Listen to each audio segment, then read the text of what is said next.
8 de julio de 1982. La derrota de Malvinas, ocurrida hace un mes, es todavía un dolor muy presente para todos los argentinos. Sin embargo, en las salas de cine de todo el país, miles de personas asisten al estreno de la película del año. Plata Dulce cuenta la historia de un pequeño empresario en crisis que vende todo lo que tiene para volcarse a la especulación financiera. Esta es una radiografía perfecta del momento que vive la Argentina y una crítica feroz a las políticas económicas de la última dictadura que desangró a la industria en beneficio de los bancos, las mesas de dinero y las financieras. Una política económica que dejaría profundas secuelas en las vidas de millones de argentinos y que sellaría el destino económico del país por más de 2 décadas.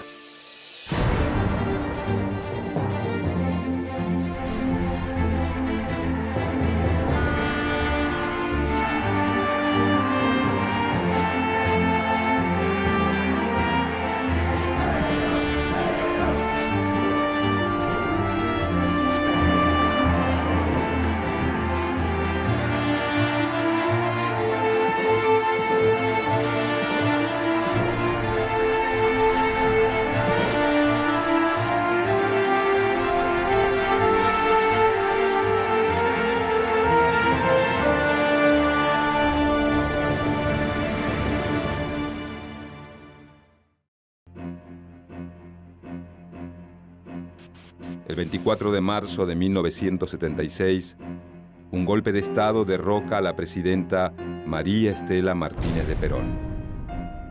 La Junta Militar toma el poder y designa presidente a Jorge Rafael Videla. No se trata de un hecho improvisado. Desde hace meses se viene planificando el golpe. Los militares cuentan con un plan político y económico para llevar adelante. Se proponen refundar la nación, implementando un nuevo orden que reemplace la dinámica social y política originada en 1945 con la aparición del peronismo, y están dispuestos a todo para imponer estos cambios. Pero los militares no están solos en su cruzada. Muchas figuras de importantes grupos económicos y empresarios apoyan el modo de actuar de la dictadura. Un abogado, presidente del grupo Asíndar, será el encargado de llevar adelante el plan económico.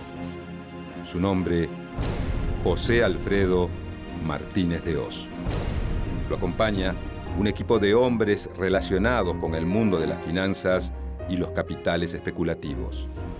Juan Alemán, Jorge Sorreguieta, Alfredo Diz, Francisco Soldati, Guillermo Walter Klein hijo y Alejandro Reynal forman el gabinete económico.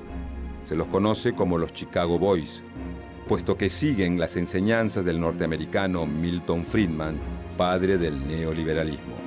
Este economista, desde la Universidad de Chicago, propone que el estado de bienestar sea reemplazado por las lógicas propias del mercado, como organizadoras de la economía. El 2 de abril de 1976, la ciudadanía espera con ansias el anuncio del plan económico del nuevo gobierno de facto.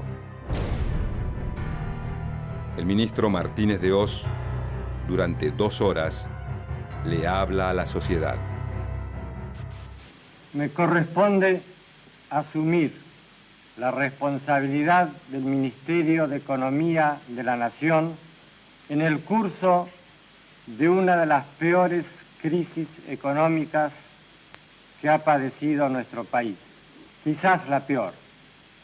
Para revertir la situación actual en el menor plazo posible, todos los argentinos, sin distinción, deberán poner su esfuerzo y realizar su contribución. El denominado Programa de Recuperación, Saneamiento y Expansión de la Economía apunta a reducir el déficit fiscal y controlar la inflación. Pero las medidas de tinte neoliberal, terminarán provocando la destrucción del Estado industrialista e interventor. Se eliminan las retenciones a la exportación de productos agropecuarios. El país deja de recaudar millones de dólares en impuestos. También se promueve la reducción de aranceles a las importaciones. Los productos extranjeros comienzan a ingresar al país sin restricción. En este contexto, miles de medianas y pequeñas empresas deben cerrar al no sobrevivir en las nuevas condiciones impuestas. Por otra parte, se libera el mercado cambiario y financiero. Esto provocará un fuerte déficit fiscal. La solución para la dictadura es financiarlo con toma de deuda externa y reducción del gasto público por medio de la privatización de empresas públicas. El ministro propone, en teoría, estimular y premiar la actividad productiva, pero en verdad sus medidas terminan provocando un periodo de especulación financiera y una crisis productiva sin precedentes en la historia del país. Para Martínez de Hoz, el país tenía un modelo económico que impedía la libertad del individuo. Mientras se vive un clima de terror represivo, el ministro sostiene que su plan defiende las libertades individuales. Quisiera referirme brevemente a los objetivos básicos del programa económico, de nuestro programa económico. Indudablemente, el bienestar humano, engarzado en el contexto general del bien común, es el primero de ellos. Siempre se repite, la economía está al servicio del hombre y no el hombre de la economía. Sin embargo, a pesar de la prédica, el plan de Martínez de Hoz solo beneficia a unos pocos. Una de las principales metas del plan es acabar con la inflación. No más emisión monetaria por parte del Estado es la respuesta a este problema. Para conseguir recursos, se toman préstamos de organismos de crédito internacionales y de bancos extranjeros. El resultado es un brutal crecimiento de la deuda externa. Mientras tanto, el Estado se endeuda y el ingreso de los trabajadores disminuye. El gobierno de facto busca congelar los salarios. Para eso, suspende las negociaciones paritarias entre los sindicatos y los empresarios. De ahora en más, los aumentos serán establecidos por el Estado. De esta manera, los trabajadores son los principales perjudicados por la inflación. Sus ingresos están congelados, mientras que los precios siguen aumentando. El plan de la dictadura es bien visto por economistas relacionados con el mundo de las finanzas. Pero dentro de las Fuerzas Armadas hay algunas resistencias. El ala más dura y nacionalista del ejército, entre los que están el general Leopoldo Fortunato Galtieri, Guillermo Suárez Mason y Luciano Benjamín Menéndez, se opone al programa económico. La Marina también se muestra disconforme. Sus críticas esconden ambiciones políticas. El fracaso del plan económico podría traer como consecuencia el desplazamiento de Videla de la presidencia. Esto es lo que ambiciona Macera. La estrategia de los militares opositores es criticar los posibles recortes en compra de armamentos. Pero de fondo se esconde la lucha por el poder. La dictadura que gobierna el país está atravesada por tensiones políticas y económicas. Mientras tanto, el pueblo sufre la represión y el terrorismo de Estado. El plan económico del gobierno de facto comienza a implementarse de forma gradual. Aunque la principal meta del programa económico es detener la inflación, una de las principales decisiones es eliminar los controles de precios. Así, el mercado se encargará de fijar el valor de los productos sin intervención del Estado. Entonces, los artículos de primera necesidad aumentan. En consecuencia, los trabajadores sienten una fuerte pérdida de su poder adquisitivo y aumenta la ganancia del sector empresarial.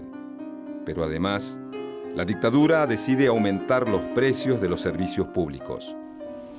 El ministro de Economía justifica esta suba en una adecuación de las tarifas al mercado internacional.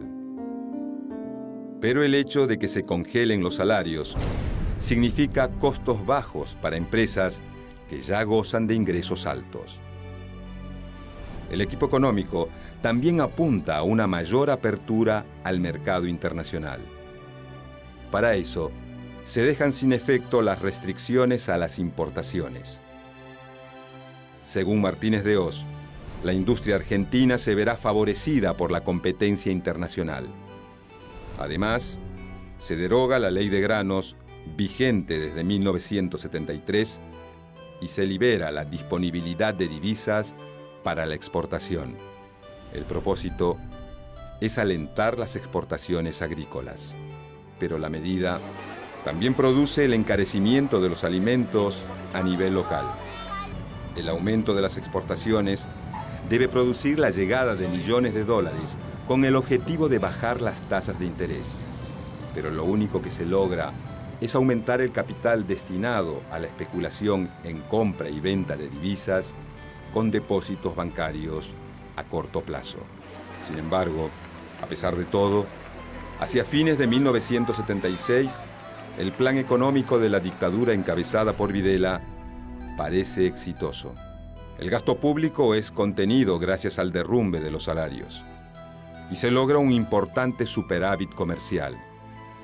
Pese a esto, la inflación no se detiene y pronto llevará a la dictadura a un callejón sin salida.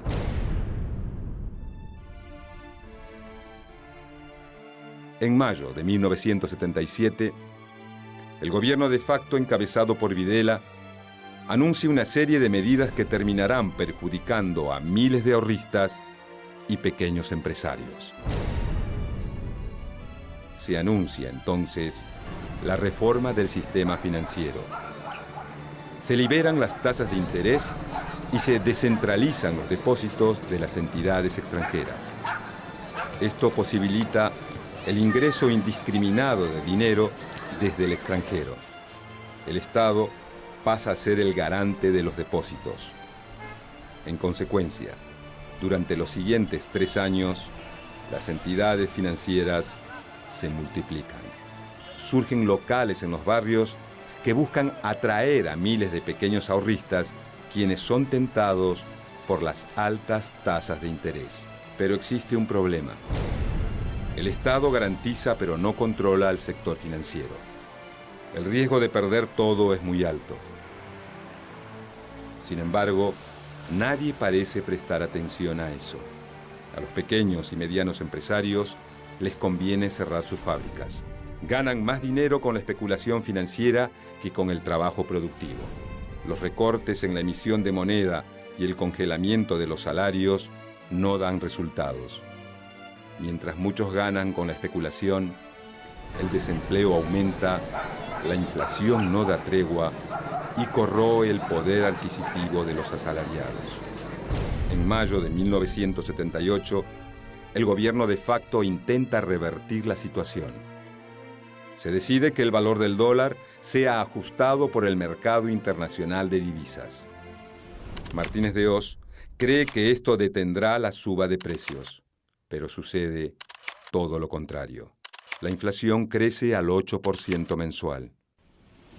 Mientras tanto, el valor del dólar desciende. Esto provoca que bajen las exportaciones y que disminuya el ingreso de divisas a la Argentina.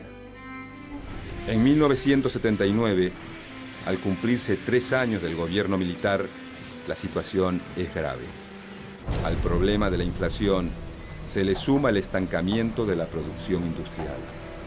En un gesto desesperado, la dictadura toma una decisión. Resuelve controlar el tipo de cambio. Se instrumenta un sistema de devaluaciones mensuales prefijadas. Se conoce popularmente como la tablita. Consiste en que cada mes el valor del dólar irá variando según una tabla que publica el Ministerio de Economía con antelación. De esa manera, el gobierno pretende igualar la inflación local a la internacional. Además, se profundiza la apertura comercial. Los productos importados tienen más facilidades para entrar al país. Pese a los pronósticos, la inflación sigue disparándose. En un año, los precios suben un 163%. La industria nacional es severamente castigada por el nuevo sistema. Aquellas empresas que no pueden competir con los productos importados cierran. Otras optan por transformarse en importadoras. Ante esta situación, muchos argentinos tienen que recurrir a distintas estrategias para sobrevivir. La parálisis de la industria nacional hace que proliferen los kioscos, los taxis y la venta de artículos importados. Aumenta en forma considerable el llamado cuentapropismo. Miles de argentinos sueñan con convertirse en empresarios, pero la crisis llevará a la mayoría de esos emprendedores al fracaso. La situación es grave. Para colmo, no existe posibilidad de manifestarse para pedir un cambio de rumbo. Los sindicalistas sufren amenazas ante cualquier atisbo de protesta y la actividad política está prohibida. Las colas frente a la iglesia de San Cayetano crecen año tras año. Se pide pan y trabajo. Mientras el ministro habla de modernización de la economía, los trabajadores sufren la pobreza y el desempleo.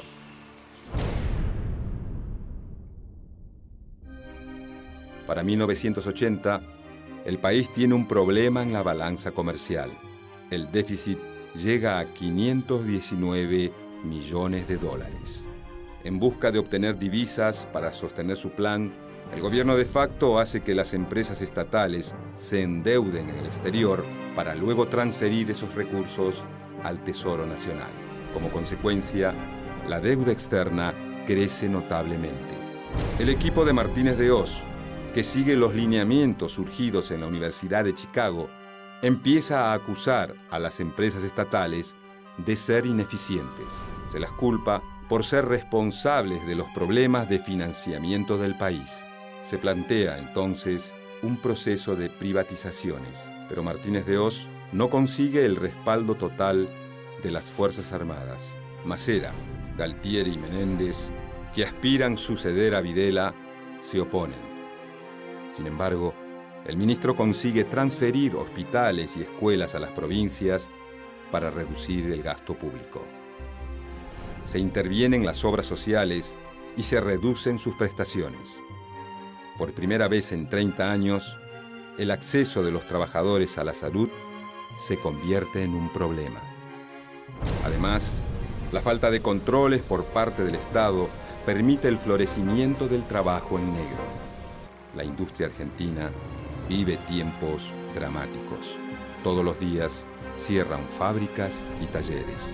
Las ramas más afectadas son la textil, la metalmecánica y la de electrodomésticos. La desocupación crece. Pero mientras los argentinos caen en la pobreza, hay grupos económicos poderosos que viven días de esplendor.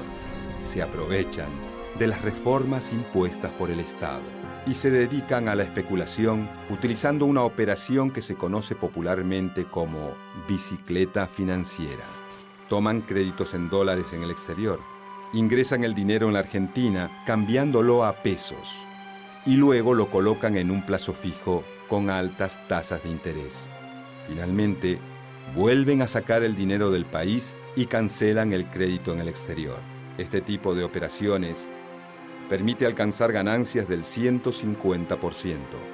Con un simple movimiento de dinero se genera un negocio altamente lucrativo. Pero el que paga la fiesta especulativa es el Estado. Este debe endeudarse para poder conseguir los dólares que terminan llevándose grupos que no producen ni dejan nada en el país.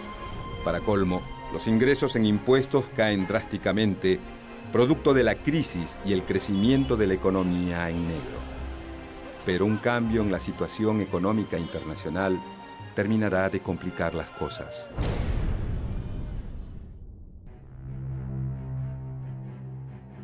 En 1980, Estados Unidos y la Unión Soviética, las dos potencias principales del mundo, se encuentran en medio de una disputa.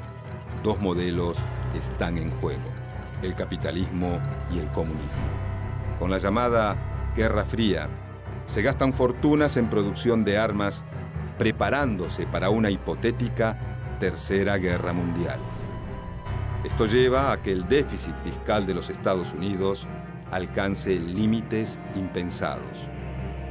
El presidente norteamericano Ronald Reagan, también influenciado por las ideas neoliberales de Milton Friedman, toma una decisión que tendrá repercusión directa en la Argentina. Decide financiar el déficit con créditos en lugar de emitir moneda. En definitiva, aplica las mismas recetas que Martínez de Oz. Con este método, las tasas de interés aumentan en Estados Unidos. Y eso traerá graves consecuencias sobre nuestro país. Los capitales especulativos migran hacia la potencia del norte y esto provoca el derrumbe del sistema financiero argentino. Empiezan a escasear los dólares que sostienen la economía y los depositantes, alarmados por la posible falta de solvencia, retiran sus fondos. El Estado, que funciona como garante, no puede conseguir esos dólares. En enero de 1980, el sistema empieza a colapsar. Se producen una serie de quiebras sucesivas. El Banco de Intercambio Regional, el Banco Hispano, el Banco de los Andes y el Banco Odone. Las llamadas cuevas financieras que habían florecido en todo el país comienzan a quebrar una a una. Miles de depositantes pierden sus ahorros. Para marzo de 1981, la salida de capitales mediante la fuga o el pago de deuda externa es la más alta de la historia. No hay posibilidad de tomar créditos y gran parte de los sectores productivos atraviesa una profunda recesión. El plan de Martínez de Oz es el gran responsable. Videla vive sus últimos días como dictador, pero los militares se mantendrán en el poder. A fines de 1980, el aparato productivo del país se encuentra devastado. Ante este panorama, el movimiento obrero comienza a organizarse. Su líder es el dirigente cervecero Saúl Ubaldini, que está decidido a enfrentar como sea a la dictadura, sin importar las consecuencias. En marzo de 1981, el presidente de facto Jorge Rafael Videla anuncia su retiro del poder. Lo reemplaza en su cargo otro militar, Roberto Viola. Antes de marcharse, el ministro de Economía, José Alfredo Martínez de Oz, emite un discurso en el que habla de las bondades de su gestión. Remarca los grandes adelantos realizados y resalta que se establecieron las bases para las principales transformaciones de la nación. Sus palabras contrastan con la situación que se vive en el país. Desocupación, pobreza, endeudamiento y desindustrialización. El nuevo ministro de Economía, Lorenzo Sigot, a pocos días de asumir, pronuncia una frase que quedará en el recuerdo: el que apuesta al dólar pierde. Sin embargo, días más tarde, realizará una devaluación de la moneda nacional del 30%. Esto llevará a que la inflación se dispare a un 131% anual. La CGT, encabezada por Ubaldini, se vuelve la cara visible de la resistencia a la dictadura.